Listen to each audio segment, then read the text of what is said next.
arribado al país la misión exploratoria de la ONU para ver si se instala o no la Sisi, lo más esperado entre el pueblo hondureño, ya que vivimos una situación muy caótica en el caso de corrupción, en el caso de violencia, un sinnúmero de temas que tenemos que abordar esta tarde-noche aquí en Día Político. Es un gusto saludarle. Esta tarde-noche nos acompaña el abogado Alex Nava, exmiembro de la MAXI, en aquel entonces también consultor en temas de derechos humanos, también catedrático de la máxima casa de estudios. Es un gusto tenerlo aquí, abogado. Bienvenido. Gracias, Tony, por invitarme a este programa tan visto por la televisión hondureña. Y bueno, aquí a colaborar con ustedes en este proceso de la misión exploratoria y los efectos que esto puede tener en la reconstrucción de la democracia y el Estado de Derecho en Honduras. Y empezamos de cero, abogado. ¿Qué nos trae la misión exploratoria de la ONU en su experiencia con la MAXI? Bueno, yo creo que esto es un paso más en el memorándum de entendimiento que se firmó en diciembre del año pasado por la Presidenta de la República y la Organización de Naciones Unidas. Y creo que esto es el paso, digamos, trascendental en ver si hay las condiciones idóneas para que la misión se pueda instalar, ver cuáles son los obstáculos que todavía tiene una misión de este calado para poderse implementar en el país y ver la normativa que se tiene que cambiar con respecto a los escudos de impunidad que todavía existen en el marco normativo hondureño. ¿Y qué normas se pueden cambiar a propósito, abogado? Bueno, mire, las principales, la reforma a la ley de lavado, que es, invierte la carga procesal y le da al Ministerio Público que tiene que probar todo lo que alguien, por ejemplo, ha tomado sobre fondos ilegales, por ejemplo, narcotráfico, trata, etcétera, etcétera, etcétera, ¿no? Y con un Ministerio Público que ha debilitado a la UFERCO, lo que era la UFESIC, que nosotros formamos a estos fiscales, y eso debilita la acción penal. Y por eso miramos un montón de sobreseimientos definitivos contra personas vinculadas al lavado de activos. El reflejo de la sociedad, abogado, está contribuyendo en estos momentos. La sociedad mira un Ministerio Público debilitado, como dice usted, a través de la UFERCO, a través de estas líneas de estos órganos dentro del Ministerio Público que investigan. ¿Está debilitado realmente el Ministerio Público y es por eso que los hondureños ocupamos de manera urgente la Sisi? Yo creo que durante mucho tiempo en Honduras se le permeó por parte de redes de corrupción y criminalidad organizada a las diferentes instituciones del Estado, incluyendo el Ministerio Público.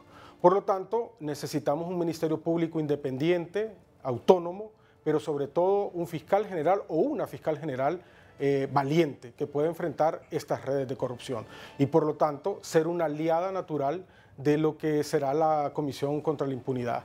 Estas dos herramientas podrían, digamos, debilitar estas estructuras que están enclaustradas en la sociedad hondureña y por lo menos reducir los niveles de impunidad que tanto azotan el país. ¿Trae un panorama claro esta misión exploratoria de la ONU en consecuencia para traer a la Sisi? Yo creo que sí, yo creo que el gobierno y las Naciones Unidas han mostrado voluntad política para implementarla. Hay otros actores que son importantes, el Congreso Nacional, la Corte Suprema de Justicia, el Ministerio Público y sobre todo la ciudadanía hondureña. Esto lo decía hoy en la mañana, que no solamente de los políticos, sino de la ciudadanía hondureña que tiene que formar parte de este proceso, incidir en el proceso.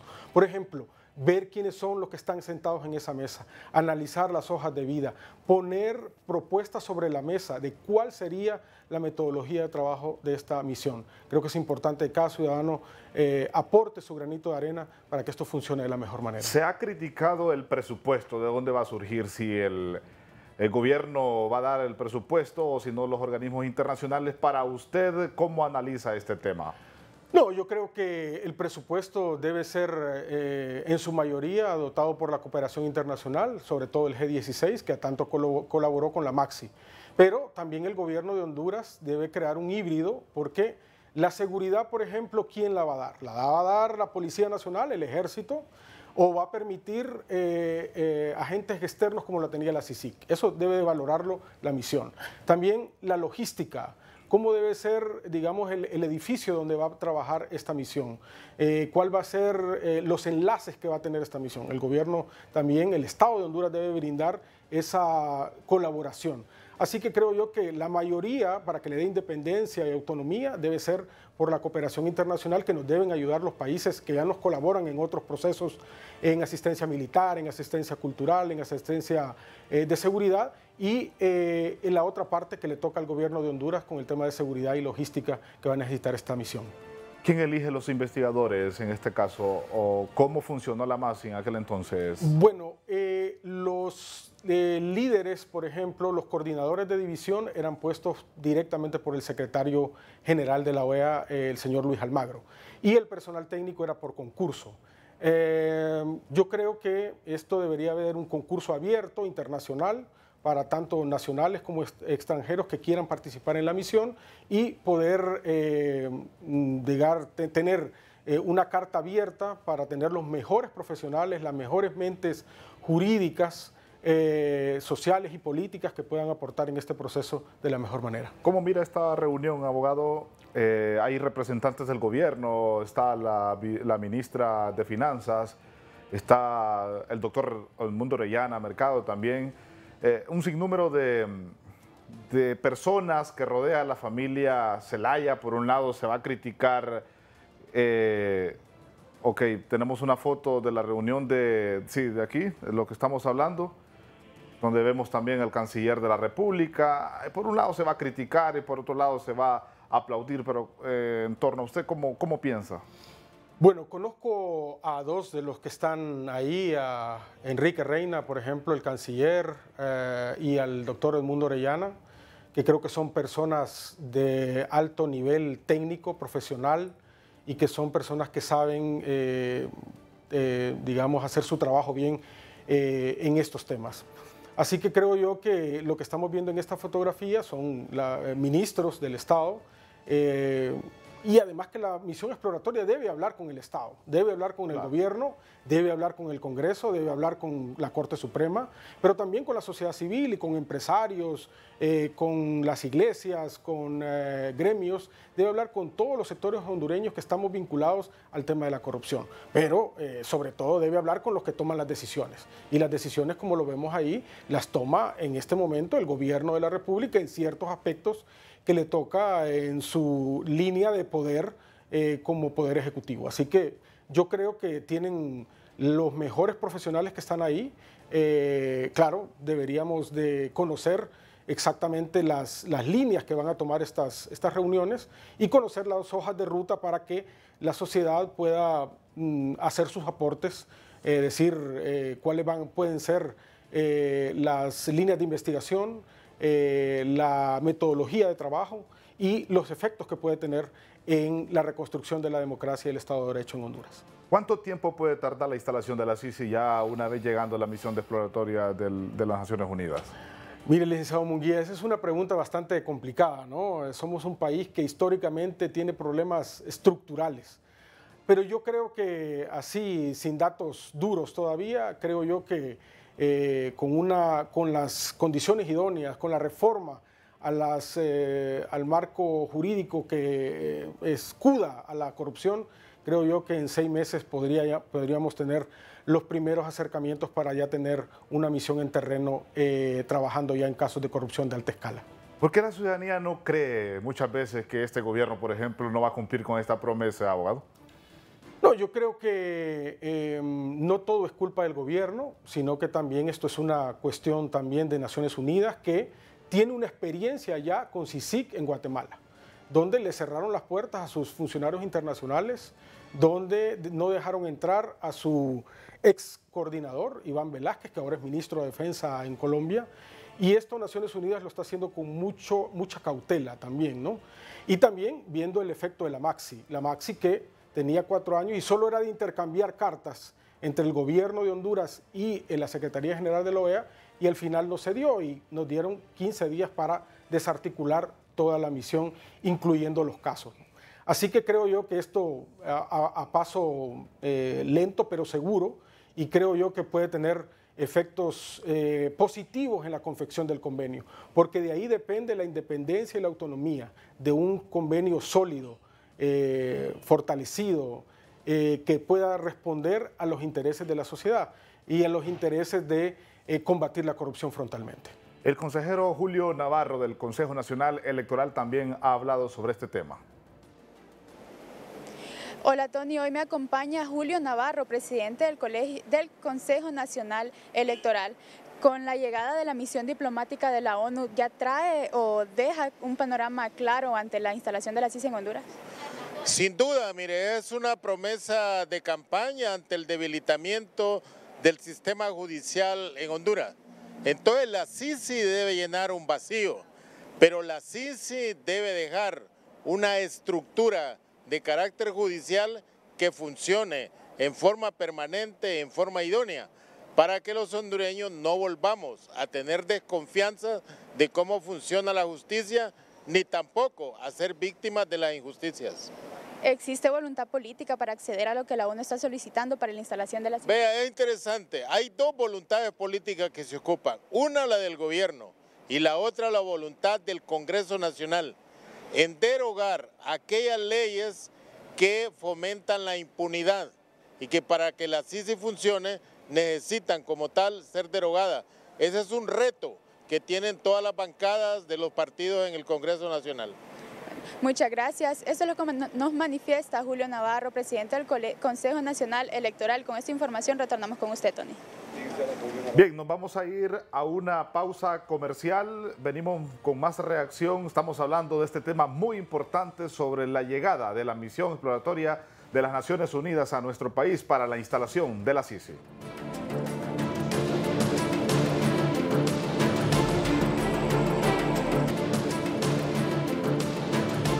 Bueno, leyendo los diferentes medios de comunicación, aquí Racelto me dice, con abrazo recibimos a los expertos de la misión exploratoria de la CICI. ¿Qué beneficio tendrá, abogado, para los hondureños? Ya hemos hablado del debilitamiento que tiene el Ministerio Público, la UFERCO, pero ¿qué beneficio y qué confianza tendrán los hondureños para que venga la CICI? Bueno, mire, licenciado Munguía, al final la Maxi dejó un listón bastante alto y 14 líneas de investigación se presentaron ante sede jurisdiccional. La sociedad hondureña no va a esperar menos de la CICI, ¿no?, en caso de que se pueda instalar. Los tribunales en materia anticorrupción, la Fiscalía Especial contra Delitos de Corrupción y Drenaje de Fondos Públicos, como UFERCO o UFESIC, que se llamó en su tiempo. Creo que son ya una línea base donde la CICI puede empezar a trabajar. Y yo creo, en mi experiencia en la Maxi, tiene que trabajar en dos líneas. Uno, prevención. Necesitamos mecanismos de prevención y fortalecimiento institucional. Ahí debe de digamos, ahondar la CICI en los procesos que va a estar en el convenio. Y lo segundo, los casos de corrupción de alto impacto, ¿verdad?, que va a tener que tener el aliado de los jueces anticorrupción y de los fiscales para poderlos presentar y llevar al castigo y a la investigación y a la judicialización de estos casos ante la sede judicial de los tribunales de la República. ¿Y de qué año a año se puede investigar en estos momentos la CICI? La MASI investigó de tal periodo, bueno, casi todos los periodos, ¿no? Claro. Pero la CICI, por ejemplo, si llega a nuestro país, se instala, hipotéticamente hablando, ¿qué año va a investigar, por ejemplo? Bueno, mire, esto yo creo que es un tema estructural y no es el gobierno de Lobo, o el gobierno de Juan Orlando, o el gobierno de Zelaya, no. La corrupción ha estado metida en diferentes gobiernos. Ahora, tenemos que reconocer de que en los últimos tiempos la corrupción o los mecanismos de corrupción y criminalidad organizada llegaron a las más altas esferas del Estado. Por lo tanto, y que lo está aprobando los juicios de Nueva York. Por lo tanto, creo yo que la CICI, en caso de que se instale, debe definir su metodología y ver cuáles van a ser los gobiernos que van a investigar y ver si esto es factible, si esto es necesario y si esto tiene un efecto positivo en la persecución penal del país. ¿Y que no puede investigar la CICI o está aperturado para todo, está abierto para toda investigación? Yo lo que creo es que por eso vienen los expertos, ¿no? Para saber cuál es el panorama que está en el país en este momento, cuáles son estos atisbos que detienen, obstáculos que detienen la persecución penal, hacer las recomendaciones del caso, y será el Congreso y será el Ejecutivo que tendrá que tomar acciones pertinentes para desbloquear o desarticular ese blindaje a la corrupción y darle las condiciones idóneas para que, si quieren querellante adhesivo, si quieren reforma constitucional, si quieren ser apoyo del Ministerio Público, tengan las condiciones para poder presentar los casos que se encuentren delitos o se encuentren indicios de delitos que drenan fondos de cada uno de los hondureños. Es decir, el Ministerio Público, por más debilitado que esté, abogado, no se tiene que desligar en ningún momento de lo que viene, de lo que esperamos los hondureños, que la CICI. No. Quien tiene la información, quien tiene los técnicos, quien tiene los fiscales que han hecho investigaciones. Mire, en UFERCO hay fiscales que son valientes, que tienen capacidad profesional, fueron entrenados por la Maxi. Así que y hay jueces anticorrupción valientes igual. Así que en Honduras hay personal que puede trabajar de mano a mano con la CICIG, en el caso de lo que se instale, y presentar los casos. Mire, Pandora solo es la punta del iceberg.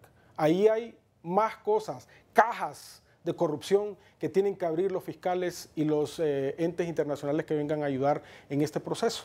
Así que yo tengo esperanza, pero necesitamos un buen fiscal general, una Corte Suprema de Justicia independiente y una institucionalidad que funcione construyendo leyes y un sistema anticorrupción que afronte este flagelo que tanto ha azotado a la sociedad hondureña. Cuando me dice usted que es la punta del iceberg este caso de corrupción que fue emblemático en nuestro país, se puede desboronar todo esto, estos actos de corrupción que han tenido algunos diputados, algunos funcionarios públicos, ¿y por qué el Ministerio Público no actuó según usted, abogado? Bueno, nosotros agarrábamos ciertos casos y el Ministerio Público tomaba la última determinación de ponerlos o no en requerimientos fiscales, ¿no? Ese, digamos, era una falencia que tenía la Maxi. Digamos, en este caso, el convenio debe decir de que los casos seleccionados por la CICI deben de ser obligatoriamente llevados por el Ministerio Público. Así que depende del convenio, depende de cómo va a ser construido este tratado, de forma que le dé autonomía, independencia, solidez. Mira, al principio en la Maxi no creía nadie, en Juan Jiménez Mayor no creía nadie, nadie lo quería recibir, pero cuando fuimos construyendo el equipo hondureño, internacional y trabajando en los casos de corrupción, la sociedad empezó a creer de que sí podíamos llegar. Y cuando estábamos llegando al pináculo de las esferas de corrupción, el gobierno de Honduras y los tres poderes del Estado se pusieron, digamos, cerraron filas y los tres dijeron violenta la soberanía nacional. Cuando eso, los que hemos estudiado la política, las relaciones internacionales, está ya desfasado, porque el tema de soberanía ya no se conoce como el tema de fronteras, sino un tema ya de soberanías elásticas, donde los gobiernos y los estados colaboramos entre sí para ciertos temas, y la corrupción es un tema fundamental que afecta principalmente a la América Latina, ¿no? Entonces yo creo que ahí dependerá mucho del convenio y dependerá de la autonomía y el profesionalismo de los funcionarios que vengan a integrar esta misión. Es decir, abogado, lo pendiente que dejó la Maxi con el trabajo que realizó y que le dieron un zarpazo, como muchos lo consideraron, esto pendiente, esto ha quedado en punto suspensivo, ¿o cree usted que el Ministerio Público ha seguido dándole seguimiento? También tenemos un Tribunal Superior de Cuentas, también acéfalo, no está funcionando en estos momentos. Sí.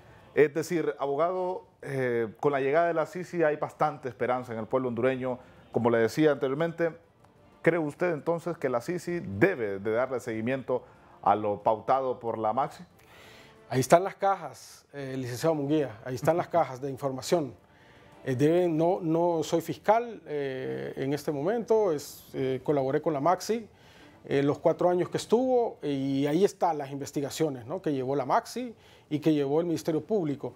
Pero con un UFERCO, por ejemplo, que le movieron fiscales con un UFERCO que le quitaron personal, con un fiscal que no tiene las capacidades logísticas de seguridad para enfrentar estas redes de corrupción, es complicado. Entonces, teniendo el espaldarazo de una comisión internacional con todo el calado que tuvo la Maxi, yo creo que los fiscales van a tener el valor de enfrentar estas redes de corrupción.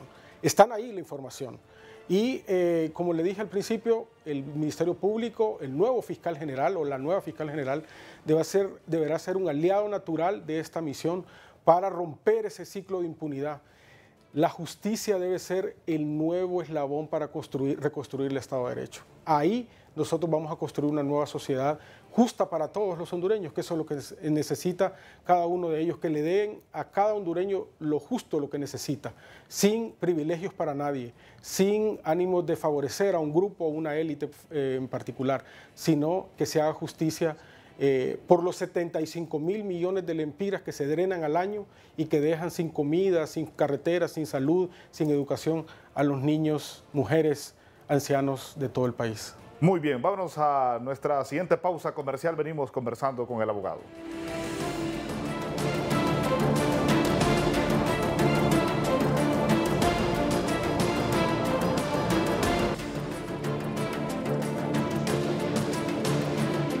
¿Cuál debería ser el primer punto a tratar en actos de corrupción la CICI, abogado? Bueno, yo creo que el primer punto es los blindajes a la corrupción, ¿no? La ley de lavado de activos, la reforma al Código Penal, el decreto 116/2019. Creo que eso es sumamente importante. Lo otro es, me imagino yo, la elección del fiscal general, que está próxima. Ahorita ya está la Junta Proponente trabajando en ese tema. Hay profesionales de alto nivel ahí que pueden ser elegidos perfectamente fiscal general. Y de ahí ver las posibilidades de financiamiento, la logística que va a necesitar esta misión y cuál va a ser el esquema que va a tener. Por ejemplo, la Maxi tenía una infinidad de acciones que también hicieron que la Maxi caminara en terreno minado, por ejemplo, en temas de seguridad pública, en temas de observatorio de justicia penal y otros, justicia electoral, y temas que realmente podrían ser discutidos en otros espacios. Yo creo que la CICI debe concentrarse, como le dije, en dos cosas. Una, la persecución penal de juicios y el fortalecimiento de los operadores de justicia, que debe ser Corte Suprema de Justicia, Tribunal Superior de Cuentas, Comisión Nacional de Banca y Seguros y el Ministerio Público. Abogado, mire, nos queda 2 minutos. Siempre he tenido esta interrogante y se la voy a hacer a usted. ¿Hubo algún caso concreto que comenzaba la Maxi a investigar y es por eso que le dieron un zarpazo en nuestro país? Hay muchos, las 14 líneas de investigación están ahí, ¿no? Y en Estados Unidos, cuando las leyes antimafia y en Italia lo hicieron, decían Giovanni Falcone, follow the money, sigan el dinero. Y ahí en esas líneas de investigación encontraremos la línea a llegar al pináculo de estas redes de corrupción. Solo le voy a dar un dato. En 48 horas se aprobaron los hospitales móviles, 48 millones de dólares en este país. Solo hay que seguir la línea del dinero. 1 millón por hora, ¿no? Por hora. Un gusto. Muchas gracias por estar aquí en Día Político dialogando este tema y sin duda alguna lo vamos a traer en otra emisión también de Día Político para seguir dialogando de temas de corrupción, de anticorrupción. Gracias, abogado. Muchas gracias a ustedes por invitarme. ¿Lo van a elegir como investigador o no? No, le han dicho nada. Yo estoy en este momento muy bien donde estoy laborando. Bien, muchísimas gracias al abogado Navas esta noche dialogando aquí en Día Político. A continuación, el licenciado Edgardo Melgar con Noticieros Hoy Mismo.